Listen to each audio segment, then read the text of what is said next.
you may have more than one company, and the way we layer these companies on top of each other, it's important not only for taxes, but for liability purposes and for utilizing our tax system to be tax efficient to obtain that money that you're talking about. Because as you go to work every day and you work in your cubicle or you work in your office or you work on a job site, you're being taxed for that money you make. Well, my goal with teaching people about real estate investing is to get that money back. So I'm trying to create a separate income stream for you that if we do it correctly, we could scale that up and you could keep more of your tax money because of the tax benefits associated with real estate can shelter your income. This is Get Unstuck Podcast, a podcast for entrepreneurs who prioritize their life first, business second. I'm Mudita Panmuk, your host, who dedicates my life to designing and building a business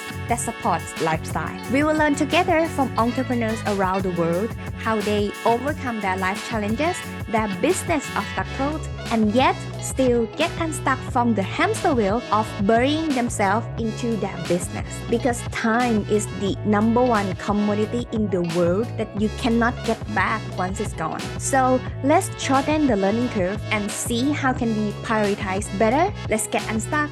Hi, Get Unstuck Nation. Our guest today is a tax lawyer who wrote a book called Replace Your Income, a Lawyer Guide to Finding, Funding, and Managing Your Real Estate. Without further ado, please welcome Brian Boyd to Get Unstuck Podcast today. Hi, Brian. Thank How you for are you doing today? I'm doing well. Thank you for having me this morning. Yeah, it's going to be an amazing day for you, Brian. That's great. That's great. So I want to say hi to all your listeners, and I hope they get something out of this conversation today. Thank you so much. So first of all, I'm curious, like a tax lawyer, how did you get into law since beginning? Yeah, so I'm a glutton for punishment. I went to law school with the concept that I just wanted to have that education. There's so much you can do with a law degree. And then when you start your journey in law school, it's a 3-year process here in the United States. And by the second year, you need to figure out kind of which track you're going to be on. Are you going to be litigation or are you going to be transactional? And I wanted to be transactional. So I never wanted to go to court. I didn't want to do any of that stuff. And I ended up actually going to law school after I went to law school. So I have 2 law degrees. So I finished my JD and then I went and earned an LLM in taxation at Georgetown University in Washington, D.C. And I worked in a big 4 accounting firm called Ernst & Young doing,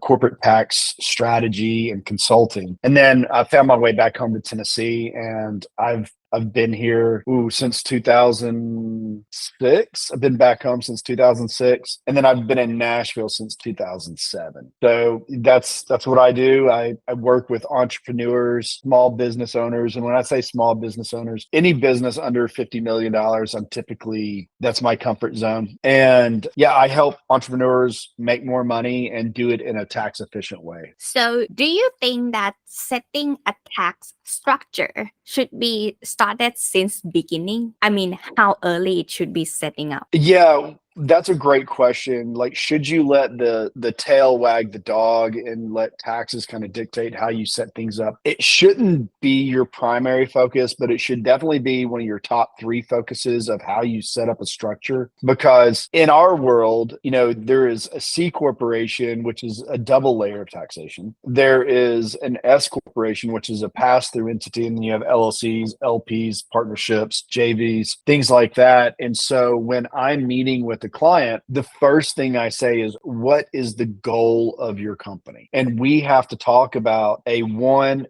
3, 5, and 7-year plan. Where do you see yourself 7 years from now? And then we start working backwards from that. And if we do that, then it kind of gives me a better idea how to set them up today to help them achieve those goals 7 years down the road. So what would be after we know the goal? So what next? As in to have this clearer state of mind, and then they have not much to worry, because some people might start a business to follow their passion. I believe you have heard this so much. But of course, money is still moving the needle forward anyway. Mhm. Yeah. So when I'm setting a business up for somebody and we figured out what they want to do 7 years from now, then we work backwards and we start figuring out, okay, well, if you decide to sell, how do we sell this? If you have a partner, how do we work with that partner? And so we start structuring things that way. And in the context of like a real estate company, because I heavily invest in real estate and I help other people invest in real estate, I talk to them very in depth about, hey, we need to set up different levels of your structure. So you may have more than one company, and the way we layer these companies on top of each other, it's important not only for taxes, but for liability purposes and for utilizing our tax system to be tax efficient to obtain that money that you're talking about. Because as you go to work every day and you work in your cubicle or you work in your office or you work on a job site, you're being taxed for that money you make. Well, my goal with teaching people about real estate investing is to get that money back. So I'm trying to create a separate income stream for you that if we do it correctly, we could scale that up and you could keep more of your tax money because of the tax benefits associated with real estate can shelter your income. Now, there are certain ways you have to do it. There are very, very strict rules about it. And those rules fall under Section 469 of the tax code. They also fall under Treasury Regulation 1.469-1TE32A, which we call the short-term rental loophole. Even though it's not a loophole, it is a way to utilize the tax code to obtain tax benefits from a short-term rental while you're a W-2 employee. And if you're able to offset your tax liability from your day-to-day job, that will allow you to buy more of those short-term rentals and eventually possibly replace your W-2 job. And that provides you financial freedom, it provides you social freedoms, and it allows you to take an extra vacation, help put your kids through college, buy that car you've always wanted, make life a little bit easier. But there is a process to it. It doesn't happen overnight, but it does happen. It already sounds amazing, but how to decide what type of real estate to invest in? I think that has been on top of everyone's mind. Like, I have been thinking about doing that, but how can I get started or which one should I choose, right? Right. And to your point, there is so much different types of real estate. You can invest in land, you can invest in single family housing, multifamily housing, short-term rentals. You can invest in self-storage, you can invest in warehouses, you can invest in, strip centers, REITs, real estate investment trusts. You can invest in oil and gas and mineral rights. And, there is so much to choose from. There is something for everyone. So if you were starting out, my advice to anybody starting out, and let's just create a hypothetical investor. Let's say you're 25 years old, you're just out of school, you're working your job, you may have a little bit of money saved up. And I'm not talking about a lot of money. Let's say you have $5,000, $10,000.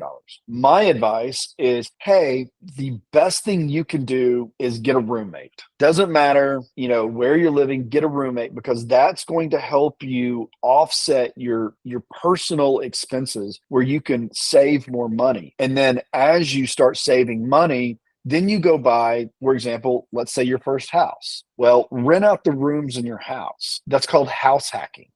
And once you have started covering your mortgage every month, then you can take that money that was paying your mortgage and start investing in real estate.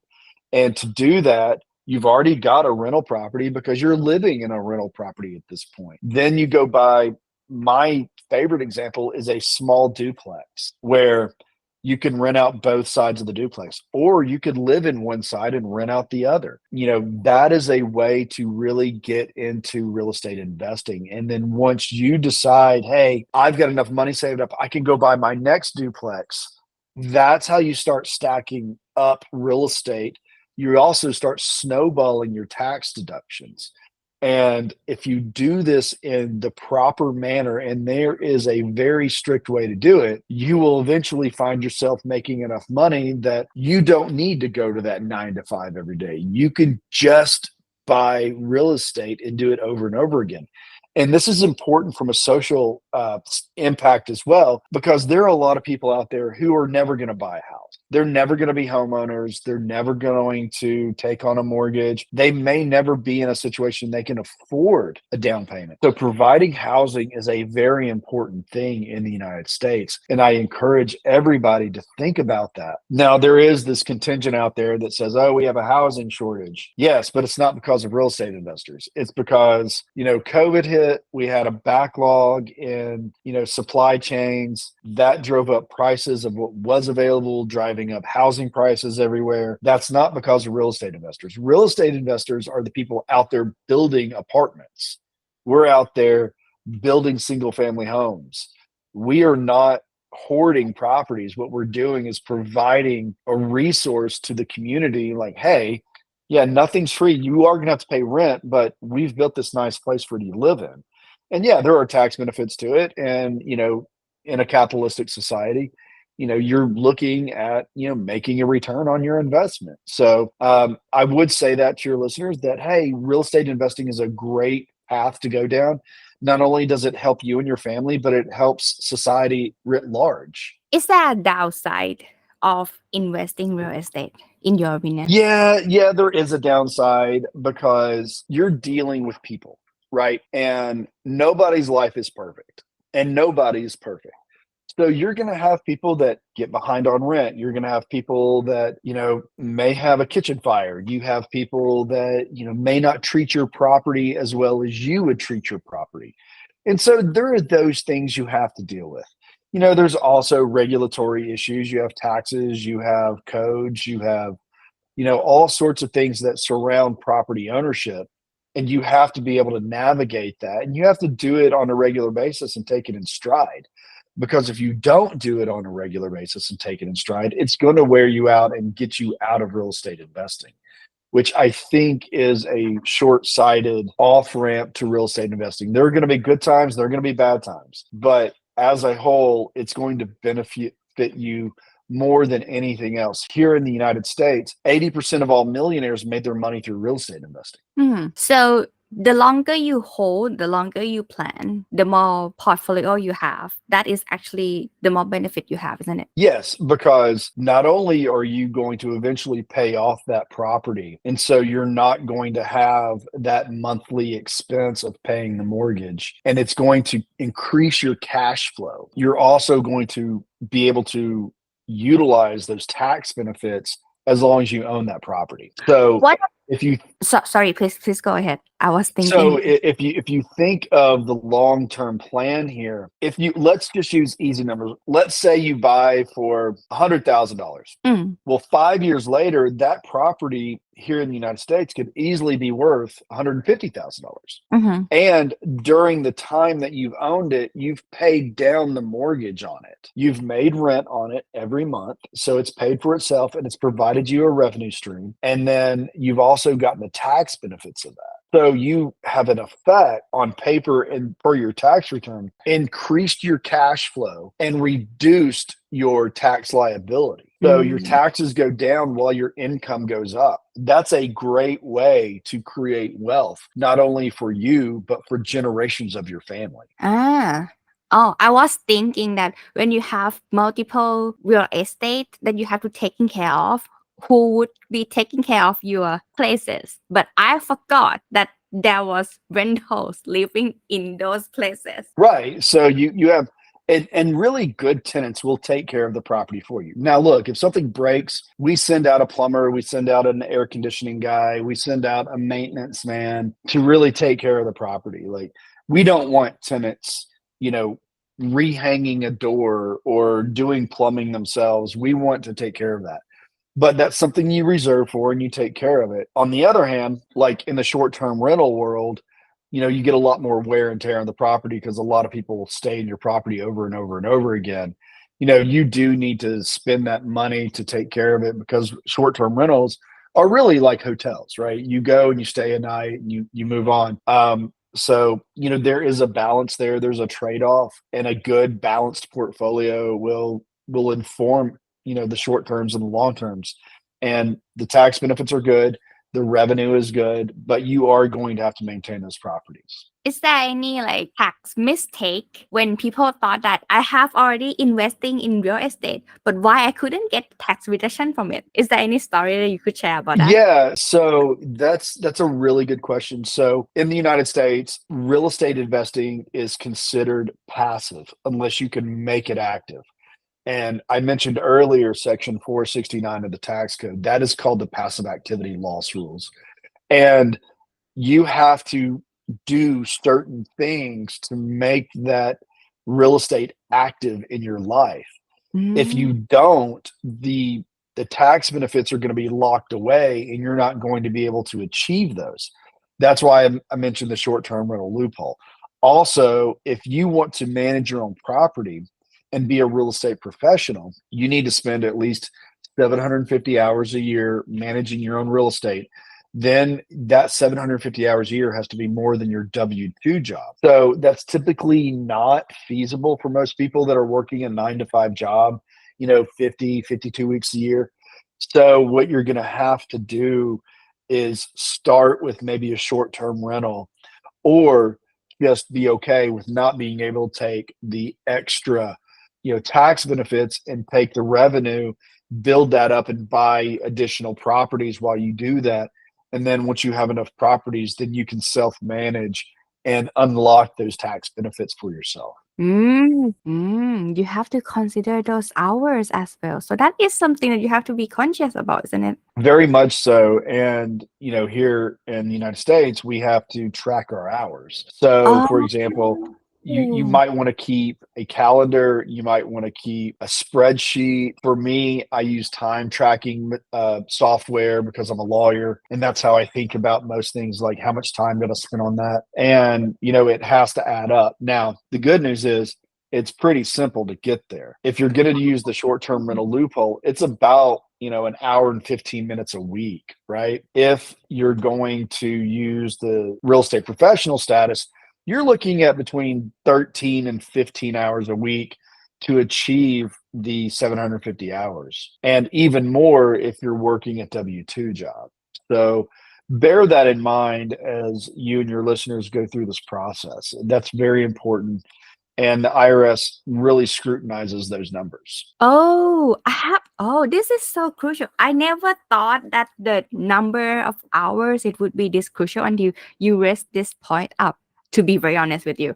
Because it's always, wow, this is such a golden thing. Because I have been thinking always, like when you pay a freelancer or like an expert about a project wise, like to compare between paying per hours versus paying per project, they not usually track the hours, they would track by project done. So when you mentioned about this, how did they pay themselves? How do real estate investors pay themselves? No, or other Well, professionals wise to calculate their working hours and get themselves for the tax calculation. As in, yeah, so you'll wow. have to work with a bookkeeper and your accountant to figure out how you're going to pay yourself, how much you can pay yourself. And then on top of that, you do need to track your hours to determine, am I going to be active or passive? Because they fall into two different categories. That's why you want it all into one category, so there's not disparate treatment between the two different income streams.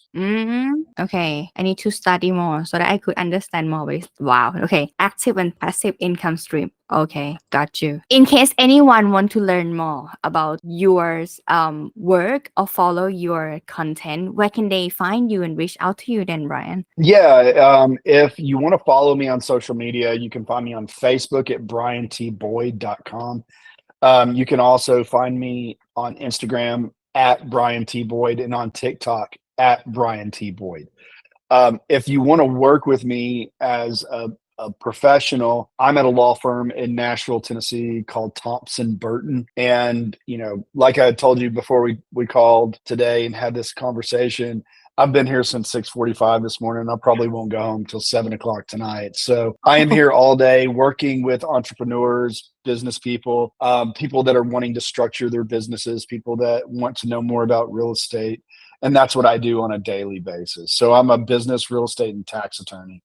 And, that's my job, is to help people grow their wealth. Thank you so much for sharing this awesome information today to Get Unstuck podcast people. So everyone, check out everything in the description or show note, and don't forget to rewatch this episode because definitely you will learn about tax deduction and build your wealth. Thank you, Brian, for joining the episode today. Thank you for having me. I had a great time.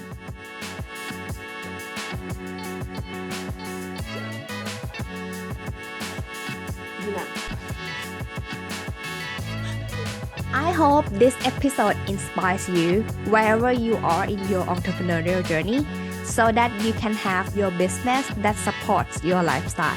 Get a show note at getunstuckmethod.com/podcast. Review what we have learned together today and start implementing right now. See it by yourself. The result of your consistent action are worth it. You deserve the freedom to enjoy your life. Until the next episode, let's get unstuck.